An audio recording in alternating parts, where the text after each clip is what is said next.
इनको अभी मेरे एक साथी ने मुझे एक सवाल भेजा कि राहुल गांधी से इस यात्रा के दौरान एक पत्रकार ने पूछा कि क्या आप बांग्लादेशी हिंदुओं पर भी बोलेंगे।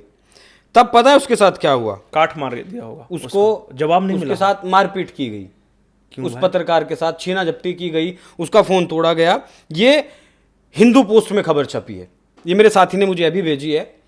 तो अगर राहुल गांधी इतने ही बड़े हिंदू हैं, आज तक उनका कोई बयान देखा आपने कि बांग्लादेशी हिंदू की बात नहीं है, हिंदू की बात नहीं है।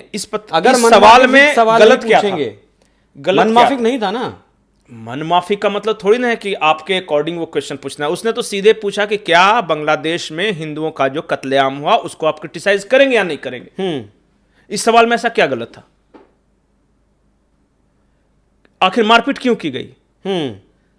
अमेरिका में एक संगठन है, वो अमेरिकन इस्लामिक मतलब वहां के मुसलमानों ने वो संगठन बनाया है। पाकिस्तान के भी कुछ लोग हैं, उनके भी प्रतिनिधियों से इन्होंने मुलाकात की। तो आप पाकिस्तान के प्रतिनिधियों से मिल रहे हैं, बांग्लादेश में जिसने हिंदुओं का कत्लेआम किया उसके साथ मिल रहे हैं, जो भारत को अस्थिर करने की कस्में खाता है जॉर्ज सोरोस उसके रिप्रेजेंटेटिव से मिल रहे हैं।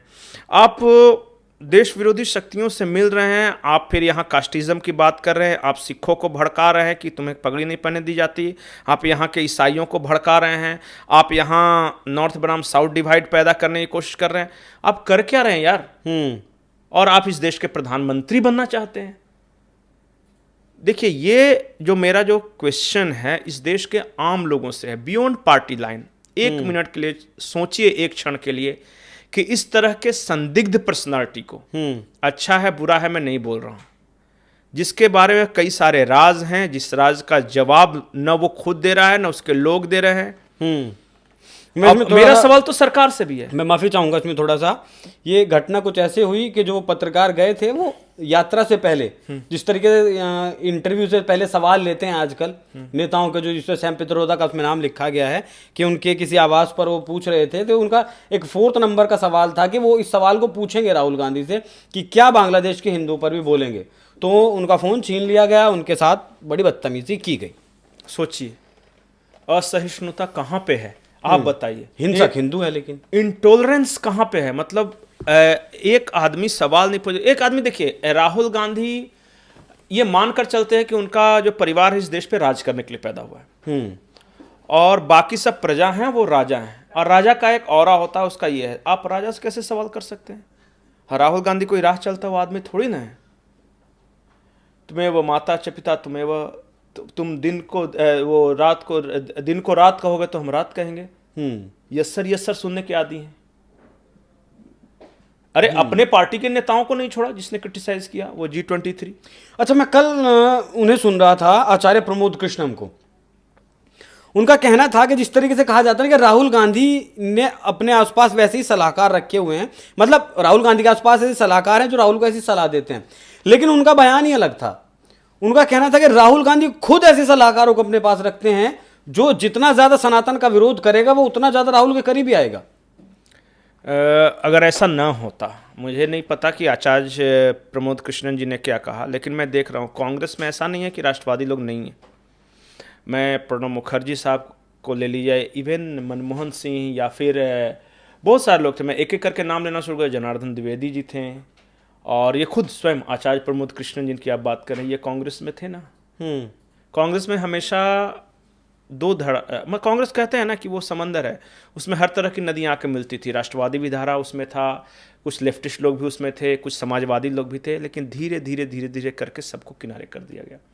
और आज के कांग्रेस में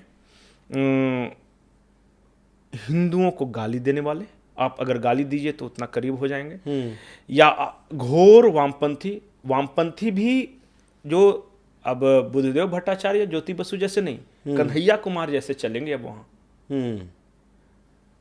कन्हैया कुमार जितनी गालियां दे सकते हैं उस तरह के लोग हैं। मुझे पता है कि JNU लॉबी आज कांग्रेस में कितनी हावी है। इवन क्रिश्चियन लॉबी हावी है। क्रिश्चियन, अगर आप एक फादर से या बिशप से आप रिकमेंडेशन लेके चले जाइए, देखिए आपका काम हो जाता है। ये आरोप खुद, चूंकि मैं झारखंड से आता हूँ और झारखंड में मिशनरियों का बहुत ज़्यादा काम है, वहाँ आज भी आदिवासियों के धर्मांतरण का सिलसिला जारी है, और वहाँ हम देखते हैं कि कांग्रेस में उस नेता की पूछ हो रही है जो कि चर्च से करीब है, और वो सीधे दखल है वहाँ तक। लेकिन जो बाकी जो कांग्रेस के अंदर ही नेता हैं वो खुद ही बोलते हैं व्यक्तिगत बातचीत में। चलिए कंक्लूड करिएगा इसको बिल्कुल छोटी सी टिप्पणी के साथ कि राहुल गांधी के साथ इस देश का भविष्य क्या है। देखिए, मुझे ऐसा लगता है कि कल को कांग्रेस अगर बहुमत में आ भी गई तो कांग्रेस में ही लोग ऐसे हैं जो कि राहुल गांधी को तो प्रधानमंत्री नहीं बनने देंगे। अब इसका बहुत सारी वजह हो सकती है। मुझे नहीं लगता कि शरद पवार, ठीक है आज बीजेपी का राइज है, बीजेपी ये हो रहा है तो साथ सटे हुए, शरद पवार राहुल गांधी को प्रधानमंत्री नहीं बनने देंगे। मैं जानता हूं दीदी नहीं बनने देंगी, दीदी नहीं बनने देगी, और जो भी आज इसके साथ है मुझे नहीं पता, लेकिन मुलायम सिंह यादव का जो स्टैंड था उस वक्त, सोनिया गांधी जो प्रधानमंत्री बनना चाहती थी तो मुलायम सिंह यादव ने उसका विरोध किया था। आज दोनों साथ हैं। नहीं, साथ रहना अलग चीज, क्योंकि बीजेपी को हराना है, इलेक्टोरल पॉलिटिक्स है, हमें 2+2 जोड़ के 4 बनाना है, तो वो अलग चीज है। लेकिन जब राष्ट्र की बात आएगी ना तो अंत में देखेगा कि ये आदमी तो संदिग्ध है, इसको बनाएगा तो ठीक है, बीजेपी को हराना तो मतलब है, आपकी बात देश अगर को नहीं लब्बो-लुबाब हराना में है। निकालूं तो राहुल गांधी कुछ भी कर लें लेकिन प्रधानमंत्री तो नहीं बन पाएंगे। राहुल गांधी नहीं बनेंगे, सोनिया गांधी नहीं बनेगी, प्रियंका बन जाएंगी। अभी तक मैंने प्रियंका के बारे में इस तरह की बातें नहीं सुनी है।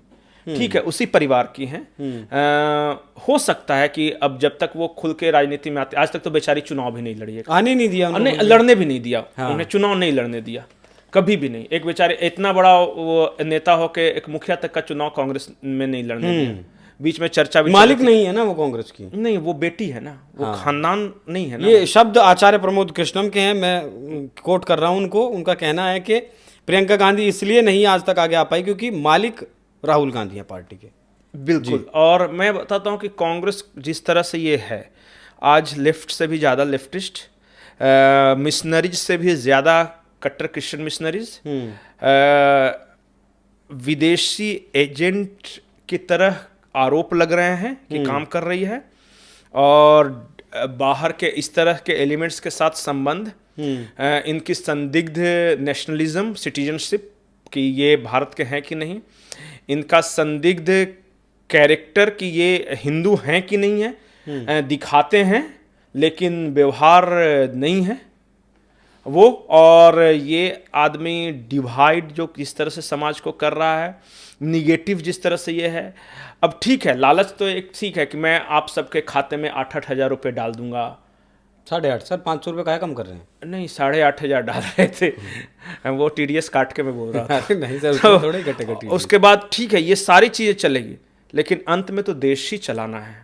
बिल्कुल, देश ही चलाना है, जो बहुत बड़ा सवाल है।